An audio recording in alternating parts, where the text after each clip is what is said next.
اپنے اندر 6 صفات پیدا کرو، اپنے اندر 6 ایسی چیزوں کو پیدا کرو کہ جن کا میں ذکر کر رہا ہوں، اگر ان چیزوں کو تم نے اپنے وجود میں شامل کر لیا، اگر ان چیزوں کے تم مالک ہو گئے، تو میں تمہارے جنت میں جانے کی ضمانت لیتا ہوں۔ یعنی جنت کی قیمت اگر تم ادا کرنا چاہتے ہو تو ان 6 خصلتوں کے مالک بن جاؤ۔ پیغمبر اکرم نے بیان کیا کہ میں تمہیں جنت میں بھیج دوں گا، تمہارے جنت میں جانے کی میں ضمانت۔ پہلی چیز پیغمبر نے جو بیان کیا کہ جھوٹی خبر نہ دو، یعنی تم سچ بولو، سچائی کے ساتھ ہمیشہ رہو۔ قرآن مجید کی آیت بھی ہے، یا ایھا الذین آمنوا اتقوا اللہ، اللہ کا تقوی اختیار کرو، وکونوا مع الصادقین، اور سچوں کے ساتھ ہو جاؤ۔ تو قرآن نے بھی ہمیں سچ کا درس دیا ہے۔ پیغمبر نے کہا کہ اگر جھوٹی خبر نہیں دو گے، اس کا مطلب کیا ہوا؟ مفہوم حدیث یہ ہے کہ سچ بولو، ہر مقام پہ سچ بولو، تہ خنجر بھی جاؤ تو سچ بولو، نوک نیزہ کی بلندی پہ بھی جاؤ تو سچ بولو۔ سچ بولو، اگر سبحان سچ کے اللہ۔ ساتھ رہو گے تو میں تمہارے جنت میں جانے کی ضمانت لیتا ہوں۔ دوسری خصلت، دوسری صفت پیغمبر نے جو بیان کی وہ یہ کہ وعدہ خلافی نہ کرو، یعنی جو تم وعدہ کر رہے ہو اس وعدے کی وفا کرو۔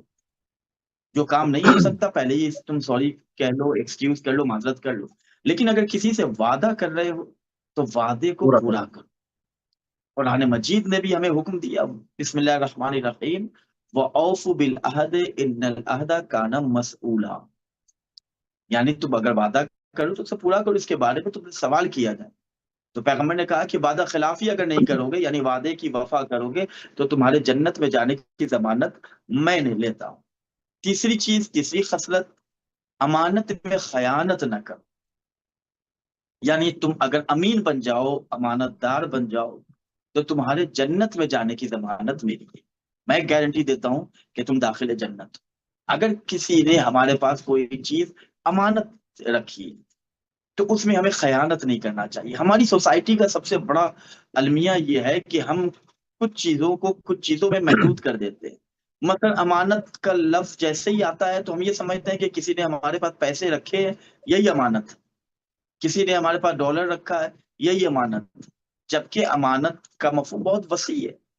احادیث معصومین علیہ السلام کی روشنی میں کہ اگر کسی نے ہمارے ساتھ کوئی اپنی گفتگو، اپنے راز کو بھی شیئر کیا اور کہا کہ دیکھیے اسے کسی اور سے بیان نہ کیجیے گا، تو پھر یہاں پہ اس امانت کی بھی ہمیں حفاظت کرنی ہے، کسی اور سے شیئر نہیں کریں گے۔ لیکن ہوتا ہمارے یہاں کیا، ہماری سوسائٹی میں، کہ ہم تیسرے سے بیان کرتے یہ کہتے ہوئے کہ دیکھیے اس نے مجھ سے ایک بیان کیا تھا، بس آپ سے میں شیئر کر رہا ہوں، آپ سے بیان کروں، آپ کسی اور کو نہ کہیے گا۔ یہ نہ کہتے کہتے پورا معاشرہ سن لیتا ہے۔ تو پیغمبر نے کہا کہ امانت میں خیانت مت کرو، میں تمہارے جنت میں جانے کی ضمانت لیتا ہوں۔ اس کے پیغمبر نے کہا کہ آنکھیں بند رکھو، یعنی آنکھیں بند رکھو کا کیا مطلب ہے؟ آنکھیں بند رکھو کا مطلب یہ ہے کہ ایسی چیزیں کہ جن کے اوپر تمہاری نظر نہیں جانی چاہیے، ان چیزوں سے اپنی آنکھوں کو محفوظ رکھ۔ قرآن مجید کی آیتوں نے بھی اس بات کی نشاندہی کی ہے کہ جو چیزیں تمہارے لیے حلال نہیں، ان چیزوں سے اپنی نگاہ کو موڑ لو، اپنی نگاہ کو پھیر لو۔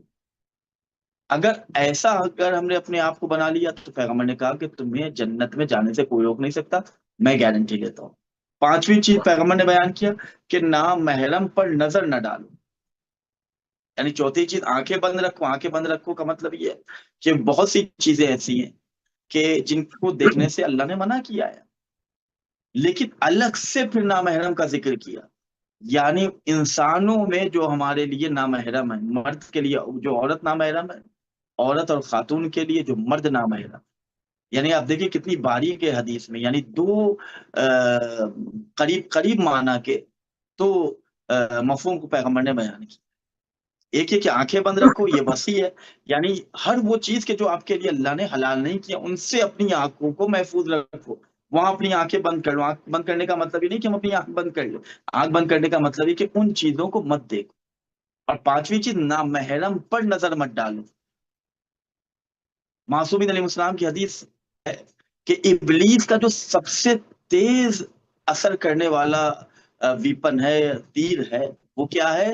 نامحرم کی طرف نگاہ کرنا۔ اس سے شیطان وسوسہ ڈالتا۔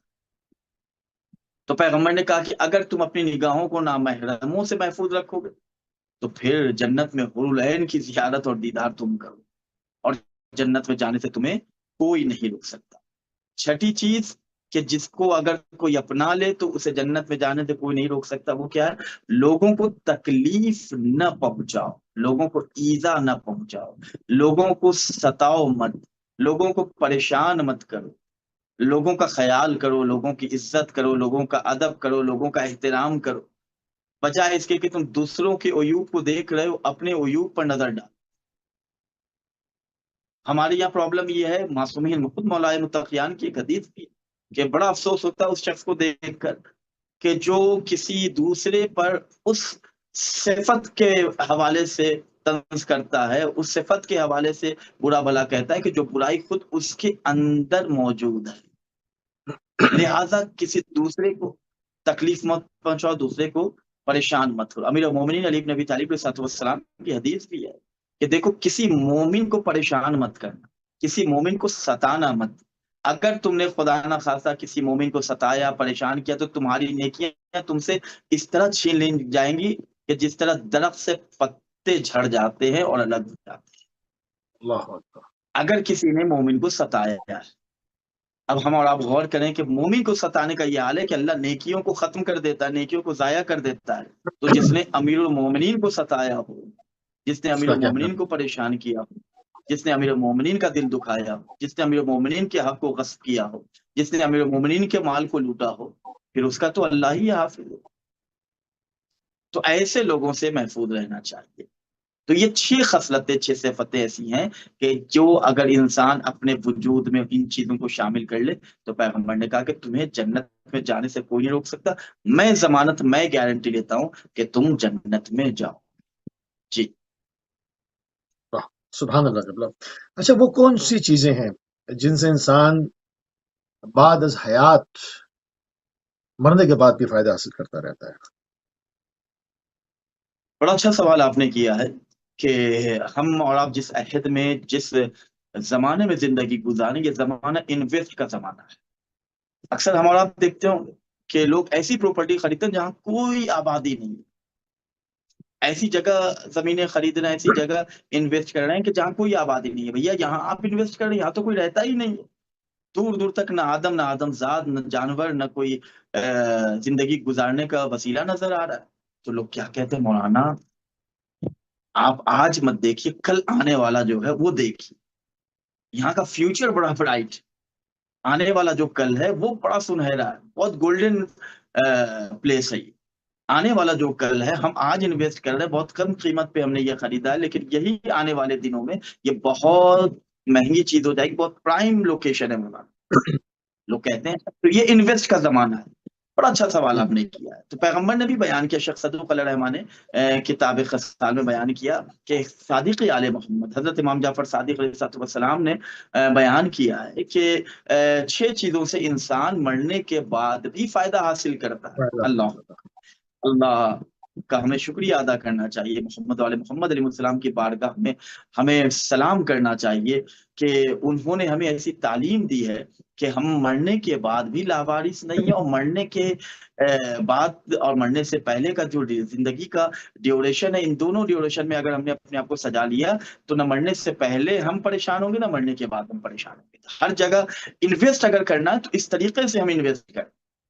یہ جو ہم یہ کہتے ہیں کہ یہ جو آج مت دیکھیے، آنے والا کل دیکھیے، تو ایسے لوگوں سے ہمارا کہنا یہ ہے کہ آپ دنیا میں جب تک زندہ رہنا ہے اس اعتبار سے آپ کریں انسان۔ اب خدا بھی کہتا ہے کہ آپ اپنے اعتبار سے، اپنی عقل اور اپنی حکمت کے اعتبار سے اپنی زندگی گزارے، لیکن سارا دار و مدار اور ہر چیز محدود ہو جائے صرف اسی دنیا تک، قبر کے باہر کی دنیا تک۔ آخرت کے بارے میں کوئی غور و فکر نہیں کر رہے ہیں، قبر کے بارے میں ہمارا کوئی خیال نہیں ہے، معیشت کے بارے میں ہمیں کوئی سوچ نہیں ہے، پل صراط پہ ہم کیسے کراس کریں گے اس کے بارے میں ہمیں کوئی فکر نہیں ہے، میزان پہ ہمارا عمل کا کیا حال ہوگا اس کے بارے میں ہمیں کوئی فکر نہیں۔ تو پھر ایسا سودا گھاٹے کا سودا ہے۔ اگر ہم انویسٹ کرنا چاہ رہے ہیں تو آخرت میں بھی ہم انویسٹ کریں، وہ انویسٹ جس کے لیے صادق آل محمد نے بیان کیا کہ 6 چیزوں سے انسان مرنے کے بعد بھی فائدہ حاصل کرتا۔ پہلی چیز نیک بیٹا، یعنی نیک اولاد جو باپ کے مرنے کے بعد اس کے لیے کار خیر کرے۔ یعنی ایسی اولاد کہ جو ماں باپ گزر جائیں تو ماں باپ کے انتقال کے بعد بھی وہ بیٹا، وہ اولاد، وہ بیٹی اپنے باپ کے لیے، اپنی ماں کے لیے کار خیر کرے. تو انویسٹ اگر کرنا ہے واقعا، تو ایسی اولاد، ایسی نیک اور صالح اولاد اپنے بعد چھوڑ کے جائے کہ جو آپ کے مرنے کے بعد بھی آپ کو سورہ فاتحہ کے ذریعے یاد، صدقہ خیرات کے ذریعے یاد، آپ کی نیکی جہاں تک ختم ہوئی تھی اسے ختم نہ ہونے دے بلکہ اس کے سلسلے کو اور آگے بڑھائے.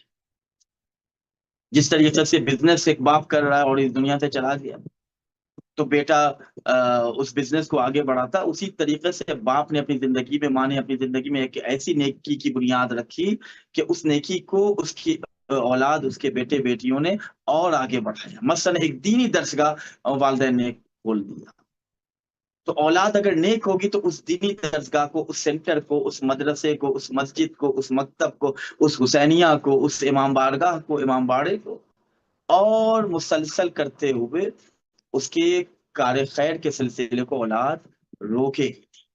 اگر ایسی اولاد ہم چھوڑ کے جائیں تو امام صادق علیہ السلام نے کہا کہ مرنے کے بعد بھی مرنے والے کو فائدہ حاصل. دوسری چیز کیا ہے کہ قرآن جو پڑھنے کے لیے چھوڑا گیا، یعنی اللہ کا وہ کلام کہ جس سے بہتر کوئی کلام نہیں ہو سکتا. اگر ہم اپنے مرنے سے پہلے ہم نے مسجدوں میں قرآن مجید رکھ دیا یا کسی ایسے گھر میں رکھا جہاں قرآن نہیں ہے، مسلمانوں مومنینوں کے درمیان اگر ہم نے قرآن کو تقسیم کیا تو جو پڑھ رہا اسے بھی ثواب ملے گا. اور چونکہ ہم اس قرآن اور اس قاری قرآن کے درمیان ایک ذریعہ بنے، قرآن ہم نے پہنچایا، ہم نے نیکی کی، تو اللہ نے کہا ان اللہ لا یضیع اجر المحسنین، بے شک اللہ تعالی نیکی کرنے والے کے اجر کو ضائع نہیں. تو قرآن پڑھے گا وہ، اسے بھی ثواب ملے گا، اور جس نے ہدیہ کیا ہے، جس نے وقف کیا ہے، اسے بھی قرآن پڑھنے کا ثواب ملے گا. یہ صادق آل محمد نے کہا ہے. تیسری چیز کہ درخت جو اس کے بعد پھلے، یعنی انسان نے اپنی زندگی میں ایک ایسا درخت لگایا، اس کے بعد اس کا انتقال ہو گیا. امام بیان کرتے ہیں کہ ایسا درخت کہ جو انسان نے اپنی زندگی میں لگایا، اس کے بعد اس کا انتقال ہو گیا، اس کے مرنے کے بعد اس درخت میں پھل پیدا ہو جائے اور لوگ اس کے پھل کو کھائیں اور اس کے سائے میں بیٹھیں. تو پھل اگر کھائیں گے، سائے میں بیٹھیں گے، تو صادق آل محمد نے کہا کہ فائدہ مرنے والے کو ہوگا کیونکہ اس نے خود اپنے ہاتھ سے لگایا. یعنی اللہ نیکی کے اجر کو ضائع نہیں کرتا. تو اگر ہم نے ایسا کام کیا ہے تو یقین مانے کہ خداوند کریم ہماری نیکی کے کسی بھی اجر کو ضائع نہیں ہونے دے گا اور مرنے کے بعد بھی ہمیں فائدہ ملے گا. اسی لیے کہا جاتا ہے، بزرگان نے کہا ہے، علماء نے کہا ہے کہ معصومین علیہ السلام کی حدیث ہے کہ اپنی زندگی میں بھی کسی کے لیے سایہ بنو اور اپنے مرنے کے بعد بھی ایک ایسا کام کر جاؤ کہ جو تمہارے ہمسائے کے لیے سایہ بن جائے. سائے کا مطلب یہ نہیں کہ صرف امبریلا لے کے آپ دھوپ میں کسی کے ساتھ ساتھ چلتے رہیں، بلکہ سائے کا مطلب یہ ہے کہ آپ نے ایک ایسی بنیاد، ایک ایسی نیکی، اہل بیت علیہ السلام کی کوئی ایسی چیز کو اپنے معاشرے میں رائج کر دیا کہ جسے امام زمانہ دیکھیں تو دعائیں دیں، جسے امام زمانہ دیکھے تو خوش ہوں کہ میری غیبت میں میرا اصل ناصر و مددگار یہ ہے کہ جو میں ظہور کے بعد میں جن چیزوں کو نافذ کروں گا، میری غیبت میں میرا یہ شیعہ، میرا یہ غلام، میری یہ کنیز ان چیزوں کو رائج کرے.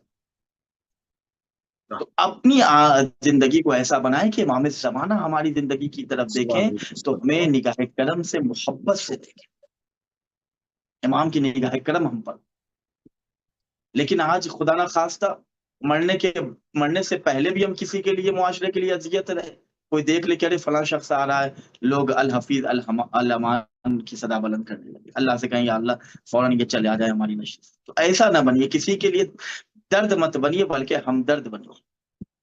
تو یہ امام صادق علیہ السلام نے کہا ہے کہ ایسا درخت کہ جو مرنے والے نے زندگی میں لگایا اور اس کا پھل اس کے مرنے کے بعد پیدا ہو اس درخت میں یا اس کے سائے میں لوگ بیٹھے، تو اس کا ثواب مرنے والے کو مرنے کے بعد بھی ہو. اس کے بعد چوتھی چیز، وہ کنواں کھودا جائے کہ جس سے لوگ پانی پیتے رہے. یقین مانیے پانی پلانے کا بڑا ثواب ہے. اللہ، یہ جو پانی پلانے کا ثواب ہے اس کا بے پناہ اجر ہے، اس کو کوئی بیان نہیں کر سکتا. میں آپ کی خدمت میں ایک روایت بیان کر رہا ہوں کہ پانی پلانے کا اتنا ثواب ہے کہ روایتوں میں ملتا ہے کہ اپنے والدین سے کسی چیز کو طلب مت کرو، یعنی انہیں زحمت مت دو کہ آپ مجھے یہ اٹھا کے دے، یہ لا کے دے، کہ پانی پلانے کا اتنا ثواب ہے کہ روایتوں میں ملتا ہے کہ پانی اپنے ماں باپ سے، اپنے والدین سے بھی مانگو، تاکہ جو ثواب اس کا ہے وہ انہیں بھی ملے۔ اور ایک روایت اور میں آپ کی خدمت میں اسی حوالے سے بیان کروں کہ پیغمبر اکرم نے جب اپنے چچا سید الشہداء حضرت حمزہ کو خواب میں دیکھا، اور انہیں بڑی اچھی حالت میں، بڑی اچھی کیفیت میں دیکھا کہ بہترین لباس پہنے ہوئے ہیں، بہترین لباس میں ملبوس ہیں، اور ان کے سامنے کھجور ہی کھجور رکھا ہوا، اور وہ کھجور ایسا ہے کہ وہ لمحے لمحے میں وہ اپنی شکل تبدیل کر رہا ہے، بہترین پھل، بہترین خوشبو، بہترین ذائقہ۔ تو پیغمبر نے پوچھا اپنے چچا سید الشہداء حضرت حمزہ علیہ الصلوۃ والسلام سے، چچا آپ کو مرنے کے بعد برزخ میں کن چیزوں کا بڑا فائدہ ہو؟ تو حضرت حمزہ نے کہا کہ بہت سی چیزیں، لیکن تین چیزیں ایسی تھی کہ جن کا فائدہ بہت تیزی سے مجھ تک پہنچا۔ پہلی چیز کہ محمد و آل محمد پر درود پڑھنا، دوسری چیز علی ابن ابی طالب علیہ الصلوۃ والسلام سے محبت کرنا، اس کا فائدہ بہت تیزی سے مجھ تک پہنچا، اور تیسری چیز پیاسوں کو پانی پلانا۔ اگر ہم پیاسوں کو پانی پلا رہے ہیں، اگر اپنی زندگی میں ہم نے، وہ اس زمانے میں ہوتا تھا کنواں کھودنا، لیکن آج کے زمانے میں کئی ٹیوب ویل ہم نے لگا دیا، کہیں ہم نے چاپا کل لگوا دیا، کہیں ہم نے واٹر کولر لگوا دیا، لوگ اس سے پانی پی رہے ہیں۔ اس میں کوئی قید نہیں ہے کہ ہم کسی بھی مذہب و ملت کا ہو، آدمی ہو، انسان ہو، مخلوق الہی ہو، اگر ہم اس نیت سے کسی پرندے کو پانی پلاتے ہیں کہ وہ پیاسا ہے، تو اللہ اس عمل کو بھی ضائع نہیں ہے۔ تو پانی پلانے کا اتنا ثواب ہے کہ خود صادق آل محمد نے کہا کہ مرنے والے کو مرنے کے بعد بھی اس کا فائدہ پہنچے گا۔ اس کا چھٹی چیز کہ کوئی بہتر طریقہ ایجاد کیا جائے کہ لوگ اس پر عمل کریں، یعنی امام صادق علیہ السلام نے بیان کیا کہ اپنی زندگی میں ایک ایسی سنت قائم کر کے جاؤ، ایک ایسی چیز پیدا کر کے جاؤ، ایک ایسا معاشرہ بنا کے جاؤ، ایک ایسا ماحول اپنے معاشرے میں بنا کے جاؤ کہ تمہارے مرنے کے بعد بھی وہ چیز جاری و ساری رہے، لوگ اس پر عمل کریں۔ مثلا ہم نے دیکھا کہ ہمارے یہاں کوئی مکتب نہیں ہے، دینی تعلیم کا کوئی سلسلہ نہیں، ماشاءاللہ مومنین کی اچھی خاصی تعداد ہے۔ تو ہمیں فکر ہوئی کہ ہماری قوم کے بچے، ہماری قوم کے جو نونہال ہیں، ان کے پاس اگر دینی تعلیم نہیں پہنچا تو وہ ضائع ہو جائیں گے، ویسٹ ہو جائیں گے۔ لہٰذا ہم نے ایک مختصر سا مدرسہ بنا دیا، مکتب بنا دیا۔ کسی عالم سے ہم نے گفتگو کی، بات کی، ہم نے ان سے کہا کہ آپ بچوں کو پڑھائیں، قرآن کی تعلیم دیں، معصومین علیہ السلام کی تعلیمات انہیں سکھائیں۔ تو امام صادق علیہ السلام نے بیان کیا کہ کوئی ایسا طریقہ آپ ایجاد کر کے جائیں کہ آپ کے مرنے کے بعد بھی لوگ اس پر عمل کریں، آپ کو مرنے کے بعد بھی ثواب ملتا رہے۔ اگر اس طریقے سے اگر ہم اپنی زندگی گزاریں تو یقین مانیے کہ امام جعفر صادق علیہ السلام نے، صادق آل محمد علیہ السلام نے بیان کیا ہے کہ اگر تم نے اس طریقے سے زندگی گزاری تو مر بھی جاؤ گے تو تمہارے فائدے کا اکاؤنٹ جو ہے وہ کلوز نہیں ہوگا، بلکہ اوپن رہے گا، اور اس میں کوئی نہ کوئی وڈرو بھی ہوتا رہے گا، اور کوئی نہ کوئی پیسے فٹ کرتا رہے گا، ثواب فٹ کرتا رہے گا۔ خدا ہم سب کو توفیق عطا فرمائے کہ ہم صادق آل محمد علیہ السلام کی حدیث پر عمل کرتے ہوئے اپنی زندگی کو بہتر کریں۔ جی، دعا کے قبول ہونے کی علامات کیا ہیں؟ مطلب اس پہ لوگ بہت کنفیوز رہتے ہیں، اور کیسے معلوم ہو انسان کو کہ جو دعا پروردگار کی بارگاہ میں مانگی تھی وہ استجابت پہنچ گئی، وہ اس تک پہنچ گئی، قبول ہو گئی؟ کیسے؟ علامات کیا؟ دیکھیے بڑا اچھا سوال آپ نے کیا ہے۔ اکثر لوگ یہ سوال کرتے ہیں کہ مولانا دعا قبول نہیں ہوتی، اس پیرائے کے مختلف الفاظ سے سوالات ہوتے ہیں۔ کبھی کوئی کہتا ہے کہ دعا قبول نہیں ہو رہی ہے، کبھی دعا قبول ہو تو میں کیسے پتا چلے؟ بڑا اچھا سوال آپ نے کیا کہ دعا قبول ہو تو اس کی علامت کیا ہے، کیا سائنس ہے اس کے، کیا نشاندہی ہے، کیا طریقہ ہے کہ ہم سمجھ جائیں کہ ہماری دعا قبول ہو رہی ہے؟ پہلی بات یہ ہے کہ بعض لوگ یہ کہتے ہیں مولانا دعا کر کر کے ہم تھک گئے، ہماری دعا قبول نہیں ہوئی۔ یہ جملہ ایک مومن کو زیب نہیں دیتا، اس لیے کہ جس چیز کا حکم خدا نے دیا ہے اس چیز میں ہمیں تھکنا نہیں چاہیے، اور دعا وہ عبادت ہے کہ جس کا حکم خود خدا نے قرآن مجید میں دیا۔ کیا کہا؟ ادعونی استجب لکم، مجھ سے دعائیں مانگو، میں تمہاری بس دعا کو سن لوں۔ جس اللہ طریقے سے ہم یہ نہیں کہتے کہ نماز پڑھتے پڑھتے ہم تھک گئے، جس طریقے سے ہم یہ نہیں کہتے روزہ رکھتے رکھتے ہم تھک گئے، جس طریقے سے ہم یہ نہیں کہتے سچ بولتے بولتے ہم تھک گئے، اسی طریقے سے ایک مومن کو یہ زیب نہیں دیتا کہ وہ یہ کہے کہ ہم دعا کرتے کرتے تھک گئے. جیسے کہ یہ دعا کیا ہے؟ اللہ کی بارگاہ میں اپنی آواز پہنچاتے ہیں، ہم اپنی فریاد بارگاہ رب العزت میں پہنچاتے ہیں، لہٰذا ہماری کوشش ہونی چاہیے. ہاں دعا قبول نہیں ہو رہی، اللہ کی مسئلہ ہے، تو اللہ بہتر جانتا ہے کہ اسے اپنے بندوں کے لیے کون سی چیز کس وقت عطا کرنی ہے. اللہ کی حکمت میں ہمارا کوئی دخل نہیں اور ہمیں اعتراض کرنے کا بھی حق نہیں. وہ جو دے رہا ہے یہ اس کا فضل ہے، اور جو نہیں دے رہا ہے اس میں بھی اس کا لطف ہے. لہٰذا کبھی یہ نہ کہیں کہ یا اللہ ہم دعا کر کر کے تھک گئے. لیکن معصومین علیہ السلام نے، محمد علیہ السلام نے بیان کیا، صادق آل محمد کی حدیث کہ اگر تم یہ جاننا چاہتے ہو کہ تمہاری دعا قبول ہو رہی ہے تو اس کی چند علامتیں ہیں. بہت غور سے ہمارے ناظرین سنو. کیا کہا امام صادق نے کہ جب تمہارے بدن پر رونگٹے کھڑے ہو جائیں، یعنی خوف خدا سے تمہارا بدن لرزنے لگے. کبھی کہتے ہیں نا ہمارے لوگ معاشرے میں، لوگ کہتے ہیں مولانا دیکھیے دیکھیے یہ رونگٹے کھڑے ہو گئے، ہم وہ بات بیان کریں آپ سے. تو یہ حدیث میں بھی وارد ہے، یعنی خوف خدا سے تم لرزنے لگو، تمہارے رونگٹے کھڑے ہو جائیں تو سمجھو کہ تمہاری دعا قبول ہو رہی ہے، دعا قبول ہو چکی. اس کے بعد پیغمبر نے بیان کیا، صادق علیہ محمد عرض کرتے ہیں کہ میرے جد نے بیان کیا کہ اگر آنکھوں سے آنسو جاری ہونے لگے، یعنی ہم دعا کر رہے ہیں اور آنکھوں سے آنسو جاری ہونے لگے، خوف خدا میں، یاد خدا میں، عشق خدا میں، محبت خدا میں اگر ہماری آنکھ میں آنسو آ جائیں تو امام صادق علیہ السلام ارشاد فرماتے ہیں کہ جان لو، مان لو کہ تمہاری دعا. یہ وہ علامت ہے کہ جس کے ذریعے ایک بندہ پہچانتا ہے کہ اس کی دعا قبول. اس کے بعد امام صادق علیہ السلام نے بیان کیا کہ جب تمہارا دل نرم ہو جائے تو یاد رکھو کہ یہ لمحہ تمہاری قبولیت دعا کے لیے بہتر ہے. یہ دعا کی قبولیت کا وقت. اگر یہ تین چیزیں ہماری زندگی میں آ رہی ہیں، کوئی ایسا لمحہ تین چیزوں میں سے کوئی ایک چیز بھی ہم محسوس کر رہے ہیں، یعنی خوف خدا سے ہم لرزنے لگے، تو اسی وقت اللہ کی بارگاہ میں دستے دعا بلند کرے، میرے اللہ تو نے حکم دعا دیا، اور اس طریقے سے دعا کرے.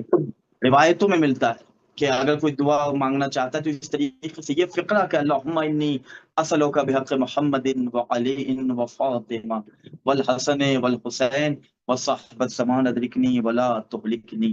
اس طریقے سے اگر کوئی دعا کرتا ہے اللہ کی بارگاہ میں، اس کے بعد محمد علیہ محمد پر صلوات بھیجے، اللہ کی کبریائی کا اعتراف کرے، اللہ کی تعریف و تمجید کرے، اس کے بعد اپنے مسائل کو خدا کی بارگاہ میں پیش کرے.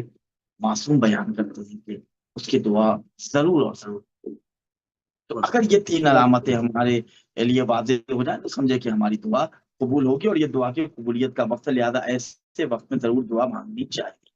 جی اچھا، وہ کون سی چیزیں ہیں جنہیں خدا نے مومنین کو عطا کیا ہے؟ اس پہ بھی روشن ڈالیں. پانچویں امام باقر العلوم حضرت امام محمد باقر علیہ السلام عرض کیا، کسی نے جب سوال کیا تھا، مولانا نے ایک حدیث بیان کی کہ خدا نے چند چیزیں جو ہیں وہ فقط مومنین تک ہی مخصوص کی، یعنی اللہ مومنین کے علاوہ یہ چیز کسی اور کو نہیں دیتا. وہ کیا چیزیں ہیں؟ باقر العلوم حضرت امام محمد باقر علیہ السلام نے بیان کیا کہ خدا نے مومنوں کو یہ تین چیزیں، یہ چند چیزیں عطا فرمائی کہ دنیا اور آخرت میں عزت. یعنی مومن وہ ہے کہ جسے دنیا میں بھی اللہ عزت عطا کرتا ہے اور آخرت میں بھی خدا عزت عطا کرتا ہے. اسی لیے ہم اور آپ جب امام زمان علیہ السلام کو دعائے ندبہ میں پکارتے ہیں تو کیا کہتے ہیں؟ امام کو جب آواز دیتے تو کیا کہتے ہیں کہ اے مومنین کے لیے عزت آپ کا ہاں، اے مومنین کے لیے فضیلت آپ کا، یعنی اے وہ ذات کہ جس سے مومنین کو عزت ملے گی، وہ ذات کہاں ہے؟ کیا کبھی ہم نے امام کو اس انداز میں آواز دی، امام کو اس انداز میں پکارا؟ ہمیں تو اس بات کا احساس تک نہیں ہے کہ ہمارے درمیان کون سی ایسی قیمتی نعمت الہی ہے جو نہیں ہے، کون سی ایسی قیمتی شے ہے جو ہمارے درمیان. آج روز جمعہ تھا، جمعہ امام زمان علیہ السلام کا دن، روز جمعہ امام زمان علیہ السلام سے مخصوص ہے، اور آج کے دن کے چند اعمال ہیں، ان میں کیا ہے کہ امام زمان علیہ السلام کو یاد کرو، ایک الگ سے زیارت ہے کہ جس کا فقرہ یہ ہے کہ آج ہی کا وہ دن ہے کہ جس دن آپ کا ظہور متوقع ہے۔ اسی زیارت میں ہے کہ السلام علیکہ یا عین اللہ فی خلقہ، السلام علیکہ یا عین الحیات، دو مرتبہ لفظ عین استعمال ہوا، ایک عین یعنی عین اللہ، اللہ کی آنکھ، اور ایک عین الحیات یعنی محض زندگی، یعنی وہی زندگی، ان کے علاوہ سے ان سے جو قریب ہے وہ زندگی کے قریب ہے، ان سے جو دور ہے وہ موت کے قریب ہے۔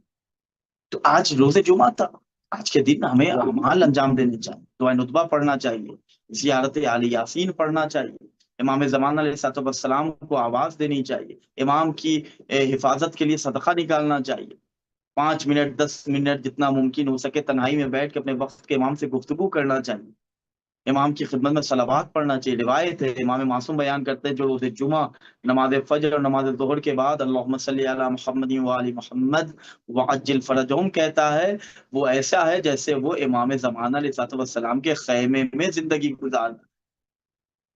تو یہ مومنین کو اللہ نے چند چیزیں عطا کی ہیں جو صرف مومنین سے مخصوص ہے۔ پہلی کیا؟ دنیا اور آخرت میں عزت، دوسری چیز دنیا اور آخرت میں کامیابی، یعنی مومنین دنیا میں بھی کامیاب ہے اور آخرت میں بھی کامیاب ہے۔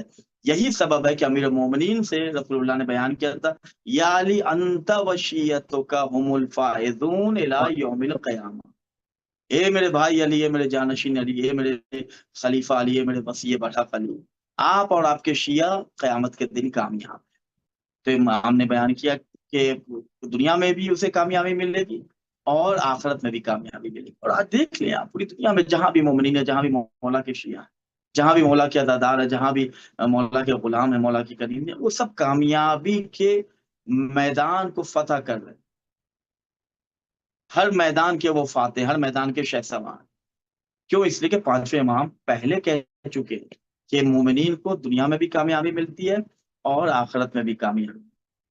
تیسری چیز جو اللہ مومنین کو مخصوص انداز میں دیتا ہے وہ کیا ہے کہ ظالموں کے دل میں مومن کا رعب و دبدبہ پیدا ہوتا ہے۔ اللہ آج آپ دیکھ لیں کہ مومنین کا رعب و دبدبہ کتنا ہیبتناک ہوتا ہے کہ بڑے سے بڑے لوگ بھی صبح کچھ کہہ رہے ہیں، دوپہر کچھ کہہ رہے ہیں، شام کچھ کہہ رہے ہیں۔ اور جب ستیا اس گئے مرد مومن سے پوچھا گیا کہ آپ کا دشمن کون ہے تو انہوں نے بھی بڑی معصومیت اور برجستگی سے کہا احمق ہے، یعنی پوری تعریف ان 4 حروف میں کر دی، احمق ہے، احمق ہے، احمق۔ تو یہ پانچویں امام نے بہت پہلے پیشن گوئی کر دی تھی کہ میرا جو چاہنے والا ہے، میرے جد مولا علی کا جو چاہنے والا ہے، جو ان سے محبت کرتا ہے، اللہ اس کا رعب ظالم کے دل میں پیدا کر دیتا ہے۔ یہی وجہ کہ پوری دنیا کے لوگ آج کہہ رہے ہیں کہ مومنین کو کوئی شکست نہیں دے سکتا، مومنین کو کوئی ہرا نہیں سکتا۔ کیوں؟ اس لیے کہ یہ فرار کے ماننے والے نہیں ہیں، حیدر کرار کے ماننے والے۔ یہ اور بات ہے کہ لوگ الگ الگ ترانے بنانے لگے۔ کبھی ایک مشہور زمانہ مصرع ہوا تھا کہ جرار آیا ہے اور اس جرار کے لفظ کے کیپسول میں بہت سے فراروں کو بھی لوگوں نے قید کر کے مارکیٹ میں بیچنا شروع کر دیا۔ تو یہ ایک الگ موضوع ہے۔ تو یہ رعب و دبدبہ مومنین کے لیے مخصوص ہے کہ جو اللہ مومنین کو دیتا ہے، عطا کرتا ہے۔ جی سبحان اللہ۔ اچھا، مومنین کو لوگوں کے ساتھ یعنی معاشرت کرنے کا کیا طریقہ بیان کیا گیا کہ کس طرح سے لوگوں کے ساتھ رہنا ہے؟ کیونکہ مختلف قسم کے لوگ ہوتے ہیں، مختلف قسم کی تربیات ہیں، مختلف قسم کے کلچر کے لوگ ہیں، کس طرح سے لوگوں کے ساتھ راہ و رسم رکھی جائے، معاشرت کی جائے، کیونکہ کٹ کے انسان رہ نہیں سکتا، انسان کو حیوان ناطق قرآن نے کہا، اس کو تو مل جل کے رہنا ہی ہے۔ کس طرح سے رہے گا، کیا طریقہ ہے؟ دیکھیے، امیر مومنین نے اور دیگر ائمہ معصومین علیہ السلام نے، پیغمبر اکرم نے قرآن کی تعلیمات کو عام کیا اور بتایا ہے کہ تمہارا طرز زندگی کیسا ہونا چاہیے، تم ہنسو تو تمہارا تبسم کیسا ہونا چاہیے، یعنی صرف اور صرف زندہ رہنا کمال نہیں، زندگی کا گزارنا فقط کمال نہیں، کیسی زندگی تم گزارو۔ فقط کھانا کمال نہیں، کیسا کھانا، کیسی غذا کھا رہے۔ فقط لباس کا پہننا کمال نہیں، کیسا لباس پہن۔ کہیں غصبی مال سے خریدا ہوا تو لباس نہیں ہے، کہیں تم جو کھا رہے ہو یہ مال حرام سے